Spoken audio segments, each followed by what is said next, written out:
Welcome to Cinema, where we focus on the film. I'm Josh, this is Simply Cinema. Let me know down in the comments below what Blu-rays, 4Ks, other collectibles you have picked up this past month as we talk about the love for nerd culture and just movies in general. What have you been watching and any recommendations you would like to give for me. This hasn't been an urgent month. I got 8 Blu-rays or 4Ks from Big Lots, Dollar General, or Goodwill just throughout what we got here. And just in general, we got first up from Dollar General, I Am Legend. Now this is from director Francis Lawrence, who did the Hunger Games movie. I particularly really enjoy this movie. It's been a few years since I've watched it, and it could be a part of the monthly watching theme for this coming month. Whether I get around to it or not, I'm excited to finally own it. Occasionally they add a few new titles, and so I just like to go back to Dollar General every once in a while. It's not a occasional spot that sells out their Blu-rays, and so they refresh with new stock, but they still add in a few new ones every once in a while. So I got that, as well as Beginners. Now this is one from Mike Mills that I watched just this past year in 2023, and I thought it was pretty good for what it's going about. Just Ewan McGregor transitioning in his life, as well as his father transitioning after his wife dies. And so what that all goes about with this story, it's quite compelling. It's very up my alley. It definitely needs another watch because some of the pacing was a bit slow, but maybe now that I'm knowing what to expect with its pacing and its story as a whole, it could be a bit better for me. And I want to explore more of Mike Mills' films if I hadn't already watched a couple other ones. I don't remember which he includes as a whole. But next up, we got a surprise one for sure. We got The Big Parade, which I'm not too familiar with, but this is a 1925 film, and so it's a digibook, which I don't normally like to collect outside of the norm of the style of packaging. I'm not a huge steelbook collector or anything, but I'm not going to be looking for this or find this anywhere and just find a normal Blu-ray. And this has a few extra components and supplements, a 64-page book. So it's not too bad when you get extra material to study on the film and just observe it as a whole. I have not really heard anything about this. If you have, that's surprising. It's from 1925, but so that would mean it's a silent film, but I do want to explore more of that time period and the 30s and 40s.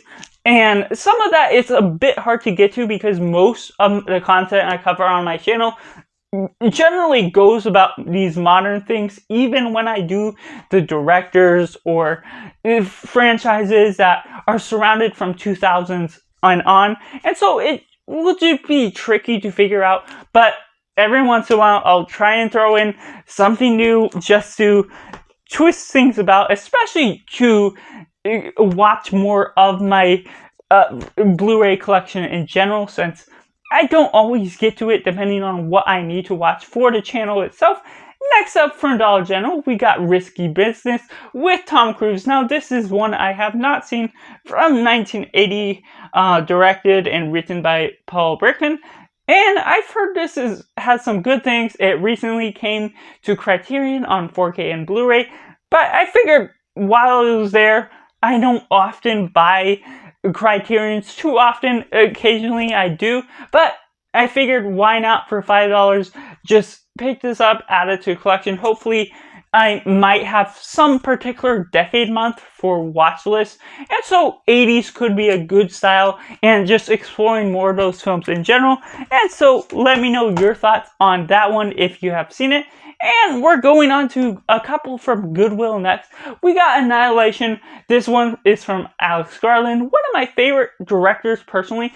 This isn't a strong film in a sense. It's a very stylistic feelings film that it's very atmospheric in its nature. It really works in its cinematography that gets you sucked in. There's some components with the plot where it's really hard to rush through it because it is quite a slow-paced film, but it's still a well-made film. I believe it was my weakest or my least favorite of Alex Garland's filmography, but that isn't particularly a bad thing because I still find this, as a sci-fi lover, to be a really well-made film. It's just not one that sucks me completely in, but I still gave it a 4 out of 5 or something on Letterboxd, so this is one I just wanted to add to the collection now that I can just have it on hand whenever I want to watch these films again. Next up, we got another for the Disney collection. We got Christopher Robin, and by the way, the Goodwill ones were $5 each. And so Christopher Robin, it's a delightful one. It's been like since 2020 since I watched it or something, and it's just another one of the Disney live action ones. I haven't done a rewatch of much of them in a while, and maybe before Mufasa the Lion King, I'll hopefully be able to rewatch them in order to do a ranking. But in general, this is, I believe I last gave it a 4 out of 5. I've only watched it once. It's nice to see them in live action. It's not fast-paced. It's not your traditional Winnie the Pooh type of movie, but it does have some components about what it means to grow up and those sort of things. And so it's just a nice film that you can pull in and have a good time, just having some comfort and sweet thoughts with that one. And so, leading on, next up, we have Big Lots. We have War Horse from Steven Spielberg. Now, this one, again, a little bit of a thicker Blu-ray case. It's a 4-disc combo pack with Blu-ray, feature film, and bonus. And then there's extra commentaries or other things that I believe are exclusive to this. I don't know what is the newest version of War Horse of the Blu-ray edition that if this is the most updated on the commentaries and such.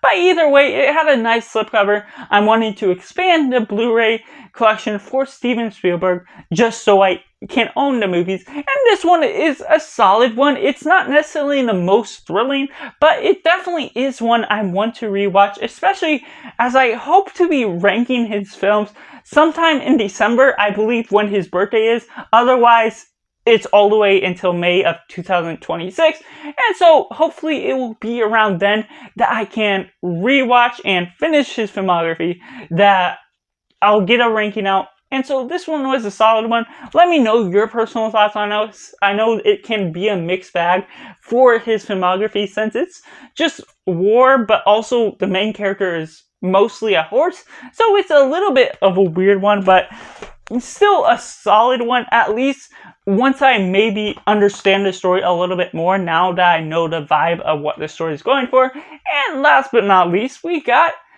Song to Song, directed by Terrence Malick. I have not seen this film. I have maybe not have heard about this beforehand. I follow a lot of director filmographies, franchise filmographies. That's how I get prepared for a lot of my rankings over on my channel, even if I can't always catch up with everything, especially if there's 10 films and I have to watch it amongst multiple others. And so I haven't watched too much of Terrence Malick's work. I can't remember the films I have seen. It's one from his earlier works that I've seen that you probably know the name of it right now. Maybe I'll put the title on the screen if I remember it when I'm editing. But so I have not really heard of this. It might be his only film on 4K, and so it'll be just interesting to explore what this is all about, what he has, and how his filmmaking style has changed. But it has Michael Fassbender, Ryan Gosling, Rooney Mara, and I cannot see the fourth name that's covered by the sticker, but regardless, yeah, so that's good. Just an interesting one that I was surprised to find, so I decided to pick it up for $7. Not too bad of a deal, because yes, I'll always have Letterboxd to see what his films are, but I'm not particularly familiar with how accessible this film is, because I haven't seen it anywhere really outside of this, even on streaming. Maybe it is on streaming and I just didn't know it was from Terrence Malick, but eventually I'll get through whichever filmographies I need to. And so that's just all 8 Blu-rays and 4Ks that I picked up in the month of August 2024. We only got a quarter of the year left.